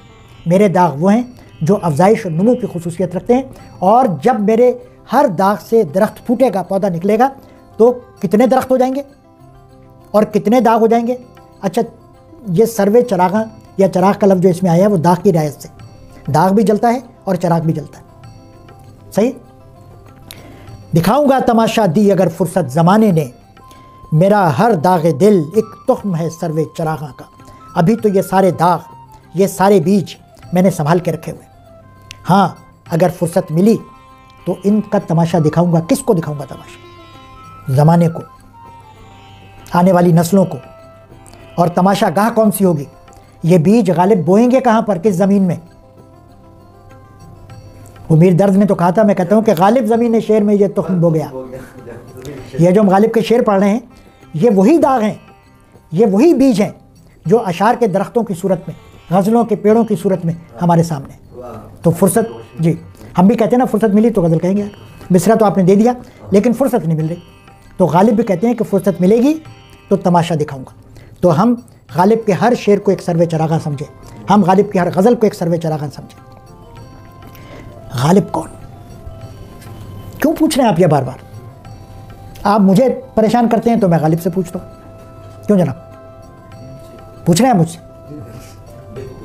پوچھیں. غالب صاحب بھی سن رہے ہیں, انہیں معلوم ہے کہ میں خود نہیں پوچھ رہا ہوں, مجھ سے پوچھوایا جا رہا ہے تو میں پوچھ رہا ہوں. غالب کون؟ تو غالب صاحب درد و سوز بھی ہیں. ایسا نہیں ہے کہ غالب صرف ہنستے ہیں, ہنساتے ہیں اور شور مچاتے ہیں اور بس ایک نظری تصوف پر خیال آرائی کرتے ہیں. ایسا نہیں. غالب کے درد بھی ہے, سوز بھی ہے, جو ہم سمجھتے ہیں کہ میر کا خاصہ ہے. میں نے روکا رات غالب کو وگرنہ دیکھتے, میں نے روکا رات غالب کو وگرنہ دیکھتے, اس کے سیلے گریا میں گردوں کفے سیلاب تھا. اس کے سیلے گریا میں وہ اتنا رویا کہ ایک سیلاب کی کیفیت بن گئی. اس کے سیلے گریا میں گردوں آسمان, جی گردوں نہیں ہے یہ, ہاں بالکل. اس کے سیلے گریا میں گردوں کفے سیلاب, کف یعنی جھاگ, منہ میں بھی کف آتا ہے, یہ جو تھوک ہوتا ہے اس کو بھی کف کہتے. تو گردوں کی حالت کیا تھی؟ میرے رونے سے جو سیلاب آیا روئے عرض پر, اس میں آسمان کی حیثیت ایسی تھی کہ جیسے سیلاب کے اوپر, پانی کے اوپر جھاگ بن جاتا ہے. یہ حالت تھی. میں نے روکا رات غالب کو, اگر میں نہ روکتا تو کیا ہوتا؟ بہا لے جاتا. غالب کا سوز, غالب کا درد بہا لے جاتا. اور بہا لے جانے کی صورت کیا ہوتی؟ ایک شاعر اگر عالم کو بہا لے جانا چاہے تو کیسے بہا لے جائے گا؟ کوئی توپ و تفنگ تو شاعر کے پاس ہوتی نہیں, اپنے لفظوں کے ذریعے, اپنی شاعری کے ذریعے. یعنی میں نے اپنے درد و سوز کو, اپنے نالے کو سنبھال رکھا ہے, کنٹرول میں رکھا ہے. وگرنہ ایسا سوز اور درد اور رنج ابھر رہا تھا میری آنکھوں سے آنسوؤں کی صورت میں کہ سیلاب بن کر بہا لے جاتا. ظاہر ہے کہ لفظوں میں آ جاتا, اشعار میں آ جاتا اور پڑھنے والوں کو بے قابو کر دیتا. اگر غالب یہ کر دیتے تو میں سوچتا ہوں کیا ہوتا. مردوں کو تو کچھ بھی نہ ہوتا, کیونکہ ہمیں تو بھائی رونا نہیں آتا, سچی بات ہے. اور یہ خواتین ہیں جو کہ ذرا سی بات, آپ ٹی وی کے آگے بٹھا دیجئے اور لگا دیجئے کوئی ڈرامہ چینل, اور اس کے بعد آپ تماشا دیکھیے. کبھی ساس کے لیے رو رہی ہیں, کبھی بہو کے لیے رو رہی ہیں, کبھی بھابھی کے لیے رو رہی ہیں. جس بات پر مرد بیٹھے وہ ہنس رہے ہیں, ایک ہی کمرے میں بیٹھے وہ ہنس رہے ہیں اور یہ رو رہی ہیں. تو اچھا ہوا کہ غالب کو روک لیا, ورنہ غالب کی شاعری نصاب میں سے خارج کرنی پڑ جاتی, خاص طور پر وہاں جہاں پر کہ بچیوں کو بھی پڑھنا پڑتا ہے. کہتے بھی صرف مرد پڑھیں گے غالب کی شاعری, یہ تو رو کے مر جائیں گے. روکا, میں نے روکا رات, اچھا کیا میں نے روکا رات غالب کو وگرنہ دیکھتے, اس کے سیلے گریا میں گردوں کفے سیلاب تھا. غم الفت کی شکایت, غم الفت کی کمی کا شکوہ کرنے والا ہے غالب. غم الفت کا شکوہ ہم تو نہیں کرتے بھائی. غالب کیسے کرتے ہیں اور کیوں کرتے ہیں؟ ہے اب اس معمورے میں کہتے غم الفت اسد. اب اس دنیا میں الفت کا قحط ہو گیا. ہم نے یہ مانا کہ دلی میں رہیں, کھائیں گے کیا؟ ہے اب اس معمورے میں, اس دنیا میں. غالب نے معمورہ صرف دلی کو کہا ہے, لیکن ایک دفعہ گفتگو میں عرض کر چکا ہوں کہ ہمارے لیے تو پوری دنیا ہی ہے. معمورہ ہے، اور غم الفت کا قحط ہمیں تو ہر طرف محسوس ہوتا ہے، اور اگر یہ قحط نہ رہے تو کیا ہو جائے، یہ دنیا رہنے کے قابل ہو جائے۔ تاراجی اور بربادی کا بھی شکوہ سنجا غالب نے جو عہد دیکھا، جو دور دیکھا، وہ بڑا آشوب افزا دور تھا، بڑا درد تھا، بڑی تباہی تھی۔ تو شکوہ ایسا نہیں کہ غالب غافل رہے اپنے عہد سے، اپنے زمانے سے، ان کے خطوط کا مطالعہ کریں تو تفصیلاً یہ چیز مل جائے گی آپ کو۔ تاراج کاوش غم ہجراں ہوا اسد، سینہ کے تھا دفینہ گوہر ہائے راز کا۔ کون دفن ہو گیا، کون تاراج ہو گیا، برباد ہو گیا؟ تاراج کاوش غم ہجراں ہوا اسد، ابھی غالب نہیں بنے تھے، یہ اس وقت کا شعر ہے جب اسد تھے۔ تاراج کاوش، تاراج یعنی تباہ ہو گیا، برباد ہو گیا، مٹ گیا۔ کاوش، کاوش کہتے کوریدنے کو، کھودنے کو۔ تاراج کاوش غم ہجراں، غم ہجراں نے کھود کھود کے اس دل کو، اس سینے کو اتنی خراشیں دیں۔ وہ کیا ہے جان ایلیا کے شعر کے فغاں کے، ترک نہ کی نغمہ پروری میں نے، خراش نغمہ سے سینہ چھلا ہوا ہے میرا، کچھ اسی طرح سے، فغاں کے ترک نہ کی نغمہ پروری میں نے۔ تو غالب بھی خراش نغمہ کا شکار ہے۔ تو اتنی خراشیں دیں کاوش غم نے کہ سینے میں جو ایک دفینہ تھا، گوہر ہائے رازدار، گوہر ہائے راز کا جو دفینہ تھا، اسی کو تلاش کر کے رکھ دیا۔ ہم بھی محسوس کرتے ہیں کہ کوئی پریشانی، کوئی غم ہمارے دل پر، بہت سا ہم شاید لوگوں کا مسئلہ یہ ہے کہ بہت سارے کام جو دماغ کے ہیں وہ بھی ہم دل سے لیتے ہیں۔ تو دوستو، جو لوگ ہماری یہ گفتگو سن رہے ہیں تو انہیں تو شاید اندازہ نہ ہوا ہوگا کہ ہم چند منٹ خاموش بھی ہو گئے، ہم نے پانی بھی پی لیا اور چائے کی امید بھی باندھ لی، لیکن ظاہر ہے کہ یہ سارے عملی کام ہیں اور ذہن اپنا کام کرتا رہتا ہے۔ تو ادھر چائے کا آسرا عملی صورت اختیار کرتا ہوا نظر آیا اور پانی کا گھونٹ پیا، اور ذہن میں ایک بات آئی۔ وہ بات یہ تھی کہ غالب کون میں ہم نے سب سے پہلے کہا کہ غالب ایک شاعر، تو شاعر تو اور بھی ہیں، سوچنے والے تو اور بھی ہیں، تخلیق کار تو بہت سارے ہیں۔ ایک مثال میرے ذہن میں آئی اور میں نے یہ سوچا کہ جب گھر میں کوئی ڈش پکائی جاتی ہے، ڈش تیار کی جاتی ہے، ہنڈیا بنائی جاتی ہے، تو اس کے لیے کیا کیا شے درکار ہوتی ہے؟ 36 قسم کے مسالے ہوتے ہیں، کوئی ذائقے کے لیے، کوئی خوشبو کے لیے، کوئی کسی اور مقصد کے لیے، کوئی صرف سجاوٹ کے لیے۔ تو بہت سارے مسالے ہم جمع کر لیں اور جو شے پکانی ہے اس کے اجزاء بھی یکجا کر لیں، اور پھر ہم کہیں کہ بھئی ہنڈیا اب تیار، ہنڈیا تیار ہو گئی۔ لیکن ہنڈیا تو ہے ہی نہیں، وہ برتن تو ہے ہی نہیں جس کے اندر ہمیں ڈالنا ہے، تو برتن بھی ضروری ہے۔ اچھا، برتن میں بھی ڈال دیا ہم نے، کہا ہنڈیا تیار ہو گئی، کھانے کے لیے بالکل تیار۔ آگ تو جلا ہی نہیں، آگ کیسے جلائیں؟ چولہا تو ہے ہی نہیں، چولہا فراہم ہو گیا، پھر آگ بھی جلا لی گئی، اور پھر ہنڈیا جلدی سے پکا بھی لی، پتہ چلا کہ یہ تو بہت تیز آنچ کر دی، ہنڈیا تو جل گئی۔ پھر دوبارہ یہ سارا اہتمام کیا اور دوبارہ ہنڈیا پکائی گئی، اور ذرا ہلکی آنچ پہ پکائی گئی، اہتمام سے پکائی گئی، ہنڈیا کے سر پہ کھڑے ہو کر ہنڈیا پکائی گئی، اور اس کی خوشبو ہے، اس کی بھاپ سارے گھر میں مہک پھیل گئی، سب خوش، ہنڈیا تیار۔ ہنڈیا تیار ہو گئی، پتہ چلا کہ سرو کرنے کے لیے کوئی کراکری تو ہے ہی نہیں، نہ بڑی ڈش ہے جس میں ڈالیں، نہ پلیٹیں ہیں، نہ چمچ ہیں، کچھ بھی نہیں۔ تو میں یہ محسوس کرتا ہوں کہ غالب نے بھی ہنڈیا پکائی، اب پتہ نہیں وہ دلی کی نہاری بنائی یا حلیم تیار کیا یا کچھ اور بنایا، تو غالب نے کہیں کوئی کسر نہیں چھوڑی۔ اگر آپ شاعری کو ہنڈیا کے حوالے سے جانیں اور حرف و معنی اور مختلف صنعتیں، معنی و مفاہیم، احساسات و جذبات، ان کو یہ مختلف چیزوں کا نام آپ دیں، تو غالب نے ہر شے کا خیال رکھا اور اہتمام کیا۔ غالب نے کیا کیا؟ قدرت نے غالب کو وہ ذہن عطا کیا کہ وہ نہ ایک آنچ کی کسر چھوڑتا ہے، نہ وہ کوئی مسالہ ڈالنا بھولتا ہے، اور نہ وہ چیز پیش کرتے ہوئے کسی قسم کی کوئی کمی یا خمی رہنے دیتا ہے۔ تو یوں غالب کی شاعری کو میں سمجھتا ہوں ایک خوبصورت ڈش، ایک مزیدار ذائقے دار کھانا جس میں کہیں کوئی کمی ہم کو محسوس نہیں ہوتی۔ تو یہ تو تھی جناب وقفے کی دین۔ اب آگے چلتے ہیں تو ہمیں یہ نظر آ رہا ہے کہ غالب صاحب کہیں کہیں شکوہ سنج اوروں سے ہونے کے ساتھ ساتھ محبوب سے بھی ہو جاتے ہیں شکوہ سنج۔ اچھا، محبوب یہ کوئی انسان بھی ہے اور اللہ تعالیٰ سے بھی. اقبال نے بھی شکوہ کیا تھا, ممکن ہے کہ اپنے پیش رووں ہی سے شکوے کا تاثر لیا ہوگا اقبال نے. تو شکوہ کر رہے ہیں کہ بعد یک عمر رواں بار تو دیتا بارے. لفظوں پہ غور کرے, بار بارے. بعد یک عمر, ایک عمر کے بعد, بار تو دیتا بارے. جی ہمیں حاضر تو ہونے دیتا, اجازت تو دیتا, مہلت تو دیتا, بار تو دیتا بارے. کاش رضواں ہی درے یار کا درباں ہوتا. جی بعد یک عمر رواں بار تو دیتا بارے. ایک دم نہ صحیح ہم جاتے ملنے کے لیے, ایک دم نہ صحیح ایک عمر کی ریاضت کے بعد اجازت دے دیتا, اچھا اب جاؤ اندر. کون؟ رضواں, داروغہ جنت. داروغہ جنت بھی اتنا سخت گیر نہیں ہے جتنا محبوب کے در کا دربان, ملنے ہی نہیں دیتا.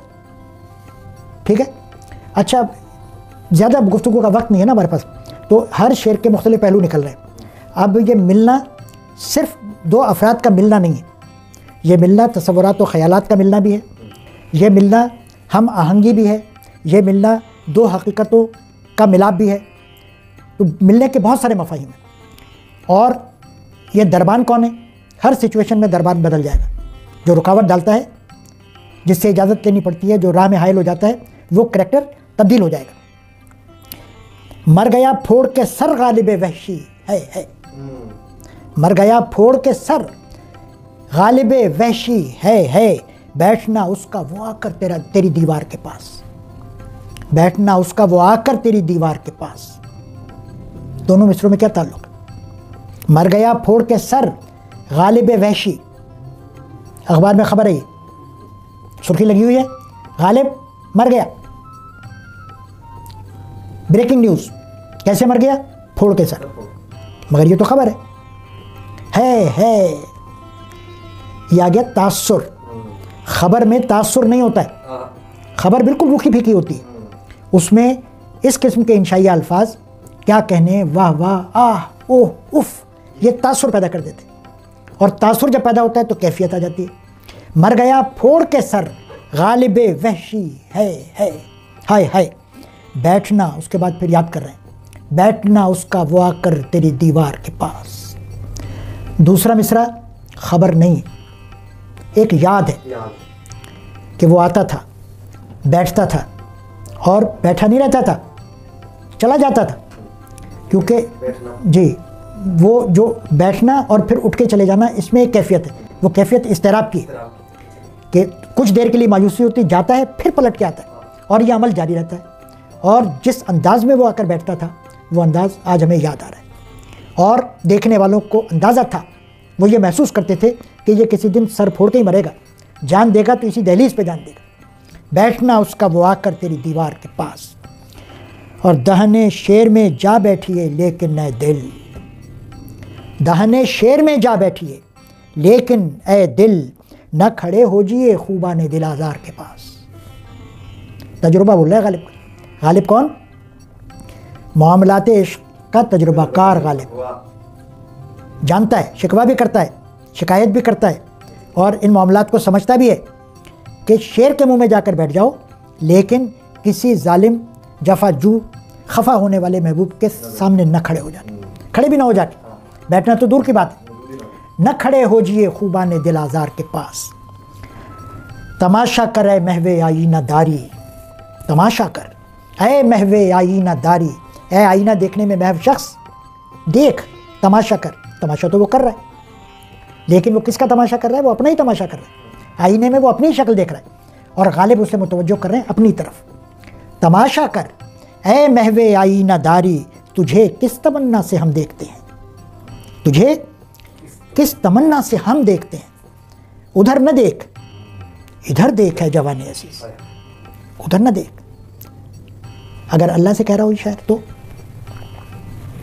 تماشا کرے محو آئینہ داری. اپنی تخلیق کردہ اس کائنات کے تماشے میں محو نہ رہے. اے خدا, ہم بھی تیرے بندے ہیں, ہم بھی تیری توجہ کے طلبگار ہیں, ہماری طرف بھی دیکھ. صحیح. تماشا کرے محو آئینہ داری, تجھے کس تمنا سے ہم دیکھتے ہیں. غالب کی شخصیت میں, غالب کی زندگی میں دنیا داری کا عنصر بڑا نمایاں ہے. غالب کون؟ غالب ایک دنیا دار. اور دنیا داری کا تماشا دیکھنا ہو تو غالب کی سوانے پڑھ لیجیے آپ.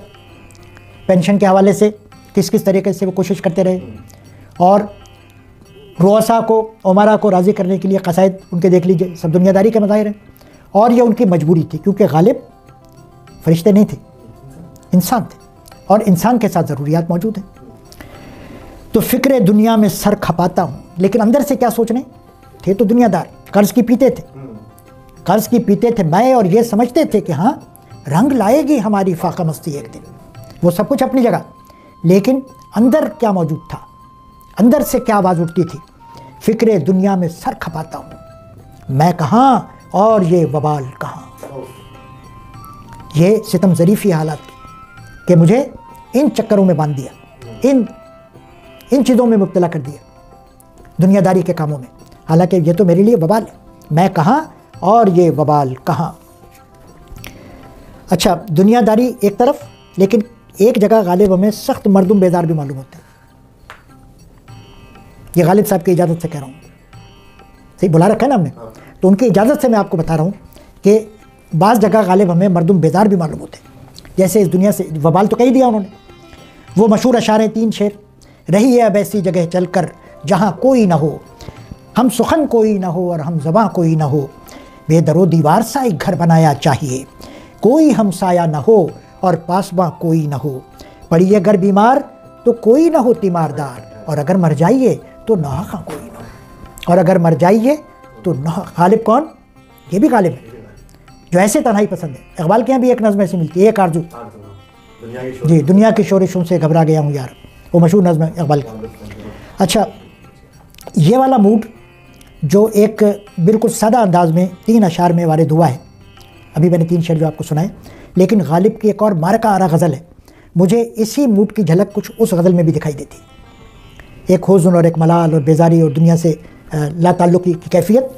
وہ مشہور غزل ہے, ظلمت کدے میں میرے شب غم کا جوش ہے, ایک شمع ہے دلیل سحر سو خاموش ہے, نے مجدہ وصال نہ ہنگام نہ نظارہ جمال, مدت ہوئی کہ آشتی چشم و گوش ہے, اے تازہ واردان بساط ہوائے دل, اے تازہ واردان بساط ہوائے دل, زنہار اگر تمہیں ہوس ناؤ نوش ہے, دیکھو مجھے جو دیدہ عبرت نگاہ ہو, میری سنو جو گوش نصیحت نیوش ہے, ساقی بجلوہ دشمن ایمان و آگہی, مطرب بنغمہ رہزن تمکین و ہوش ہے, یا شب کو دیکھتے تھے کہ ہر گوشہ بساط دامان باغبانوں کف گل فروش ہے, یا صبح و دم جو دیکھیے یا کر تو بزم میں, نے وہ سرور و سور, سرور و سوز نہیں ہے, سرور سور نہ جوش و خروش ہے, داغ فراق صحبت شب کی چلی ہوئی, ایک شمع رہ گئی ہے سو وہ بھی خاموش ہے, ایک شمع رہ گئی ہے سو وہ بھی. اس میں وہ جو تنہائی پسندی کی طرف رجحان, ایک حزن اور ملال کی کیفیت ان 3 اشعار میں ہے, وہ اپنی بلندتر سطح پر آ کر, ایک فلسفیانہ سطح پر آ کر وارد ہوئی ہے اس غزل میں.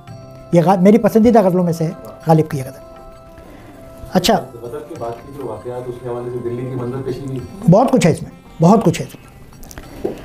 اچھا, غالب اپنی شکست کی آواز بھی ہے, غالب اندر سے ٹوٹے ہوئے بھی ہیں. نے گلے نغمہ ہوں نہ پردہ ساز, نہ تو میں نغمے کا پھول ہوں.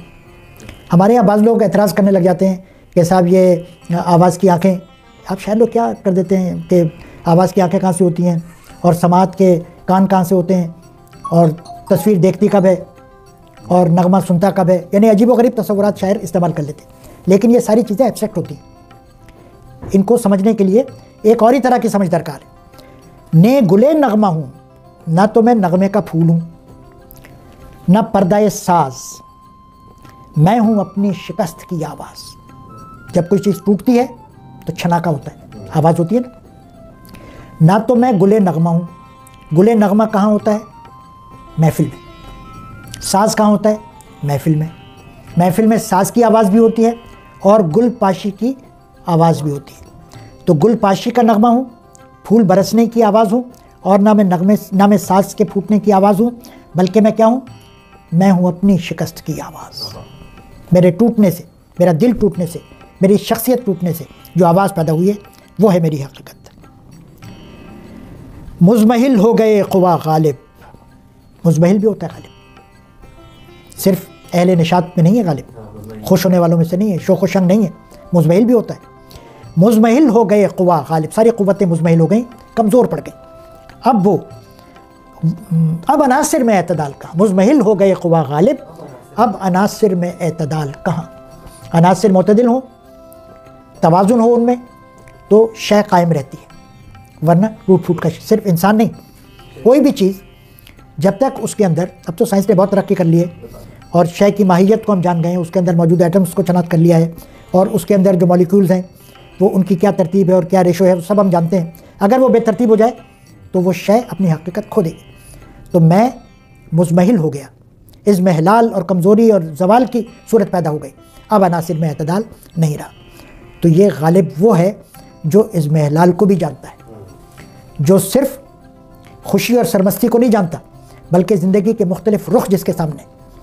اچھا، یہ میں عرض کر ہی چکا ہوں کہ ہر جگہ غالب صرف غالب نہیں ہے، ہم بھی ہیں، ہر انسان، یہ ہمارا تجربہ بھی ہو سکتا ہے۔ غالب حوصلہ مند بھی ہے، میں چھوڑتا بھی جا رہا ہوں بیچ میں سے، بہت سے نکات ہیں۔ غالب حوصلہ مند بھی ہے، اور ظاہر ہے کہ ہمیں بھی حوصلہ دیتا ہے۔ جب ہم ان اشعار کا مطالعہ کرتے ہیں تو رات دن گردش میں ہے سات آسماں، ہو رہے گا کچھ نہ کچھ گھبرائیں کیا، ہو رہے گا کچھ نہ کچھ گھبرائیں کیا۔ چائے پر بن نہیں رہا مصرا، ایسا ہوتا ہے نا، کبھی آپ کا کسی شے کے لیے دل چاہ رہا ہے اور وہ حالات ہی نہیں پیدا ہو رہے، ماحول ہی نہیں بن رہا، وہ جیب اجازت نہیں دے رہی، تو ایسے موقع پہ یہ پڑھ لیا کریں، ہو رہے گا کچھ نہ کچھ گھبرائیں کیا۔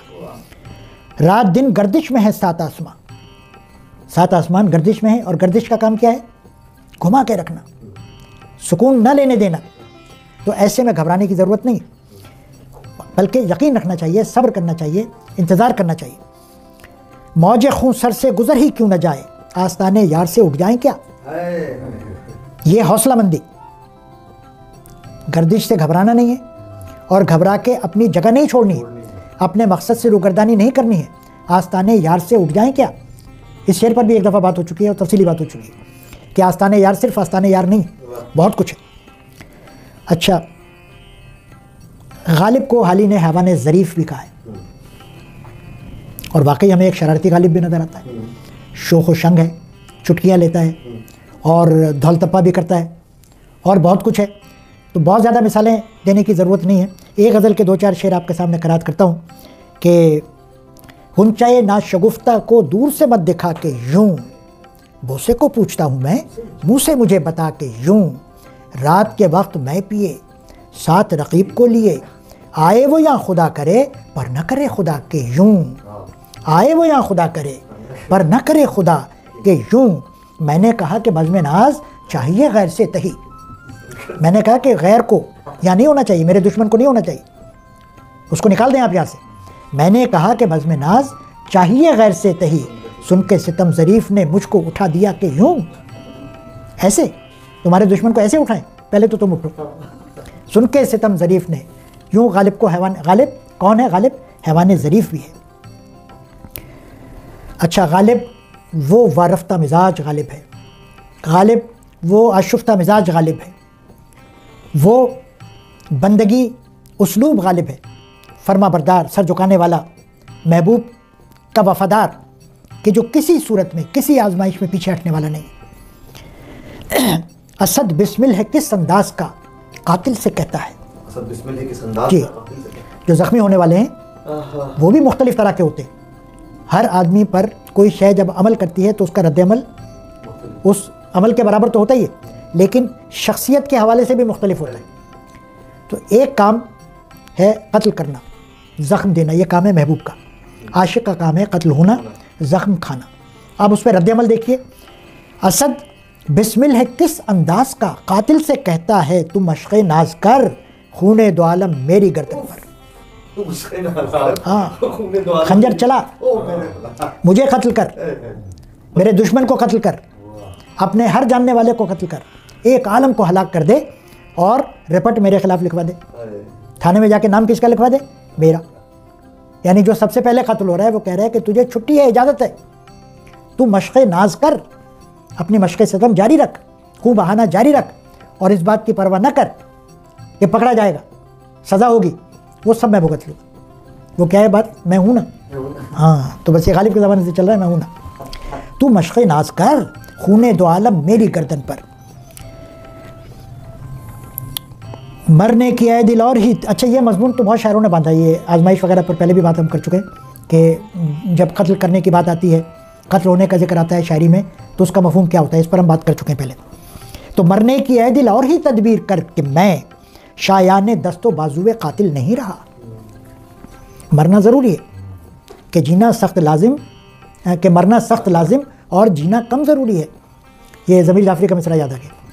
تو مرنا عشق میں سخت لازم ہے کیونکہ اپنے آپ کو سچا ثابت کرنا ہے۔ تو مرنے کی اے دل اور ہی تدبیر کر، جتنی تدابیر تھیں سب کر لیں، جتنی ممکن ہے آپ کا میرا ذہن سوچ سکتا ہے وہ سب ہو گئی، لیکن مرنا نصیب نہیں ہوا۔ اب کچھ اور سوچ، کوئی اور تدبیر کر، شایان دست و بازو قاتل نہیں رہا،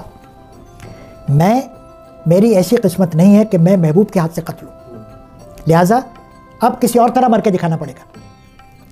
اس پر بعض ناقدین نے نظیری کا ایک شعر کوٹ کیا۔ ابھی کچھ دیر پہلے یونس عظیم صاحب بات کر رہے تھے کہ مختلف شعراء پر اثر ایک دوسرے کا، اسی حوالے سے نظیری فارسی کا معروف شاعر، اس کا ایک شعر سامنے آ رہا ہے کہ آن شکارم مان کے لائق ہم بکشتن نیستم، آن شکارم ہم کہ لائق ہم بکشتن نیستم، میں وہ شکار ہوں جو کہ شکار ہونے کے قابل بھی نہیں، اس لائق بھی نہیں کہ اسے شکار کیا جائے۔ شرمی آیت میرا زان کس کے سیاد مناست، مجھے اپنے سیاد سے شرم آتی، یعنی شکار ہونا اعزاز کی بات ہے۔ شرح عشق میں، مملکت عشق میں شکار ہونا آزمائش کی علامت ہے، آزمائش میں پورا اترنے کی علامت ہے۔ تو غالب جو طلب کر رہے ہیں آزمائش، وہ اپنے لیے طلب کر رہے ہیں، اپنے صدق کو ثابت کرنے کے لیے طلب کر رہے ہیں، اپنے آپ کو راہ عشق کا سچا مسافر ثابت کرنے کے لیے کر رہے ہیں۔ تو غالب کون میں ایک بہت ہی نمایاں چیز آتی ہے کہ غالب عاشق رسول بھی صلی اللہ علیہ وسلم۔ اس کی امت میں ہوں میں، میرے رہیں کیوں کام بند، اس کی امت میں ہوں میں، میرے رہیں کیوں کام بند، واسطے جس شہ کے غالب گنبد بے در کھلا۔ واقعہ معراج کی طرف اشارہ، واسطے جس شہ کے غالب گنبد بے در کھلا۔ اور یہ فارسی شعر تو زبان زد ہے۔ غالب ثنائے خواجہ be Yazdan گذاشتیم، Ghalib ثنائے Khwaja be Yazdan گذاشتیم، کون ذات پاک مرتبہ دان محمد است صلی اللہ علیہ وسلم۔ غالب کون؟ شدائی حضرت علی کرم اللہ وجہ، غالب ندیم دوست سے آتی ہے بوئے دوست، غالب ندیم دوست سے آتی ہے بوئے دوست، مشغول حق ہوں بندگی محترم۔ حضرت علی کرم اللہ وجہ سے عشق، ان سے تعلق، ان سے وفاداری، اصل میں وفاداری ہے، اصل میں پیار ہے، محبت ہے، الفت اور عشق ہے، پالنے والے سے، بنانے والے سے، ذات حق سے۔ اچھا، سب کے قائل ہیں غالب، اپنے بھی قائل، بلکہ بہت زیادہ قائل ہیں، اور بھی دنیا میں سخنور بہت اچھے ہیں، کہتے ہیں کہ غالب کا ہے انداز بیاں اور ہوں ظہوری کے مقابل میں خفائی غالب، ہوں ظہوری کے مقابل میں خفائی غالب۔ ظہوری معروف شاعر فارسی کا، اب اس سے انہوں نے لفظ بنایا خفائی، ظہور ظاہر ہونا، اور خفا یعنی چھپنے کی حالت، چھپا ہوا ہوں میں ظہوری کے مقابلے میں۔ دوستو عزیزو، بات کرتے رہیں تو میرا خیال ہے کہ یہ شام بہت چھوٹی محسوس ہوگی ہمیں، اور وقت کا تقاضا یہ ہے کہ مختصر بات کی جائے، تو اب میں سارے نکات سمیٹ کر حرف آخر پر آتا ہوں، اور حتمی طور پر حضرت غالب سے دست بستہ پوچھتا ہوں کہ آپ ہیں کون۔ امید ہے کہ کسی ایک شعر میں جواب ہمیں مل جائے گا۔ جی دیکھیے، کہتے ہیں کہ سرمائے مفت نظر ہوں، میری قیمت یہ ہے۔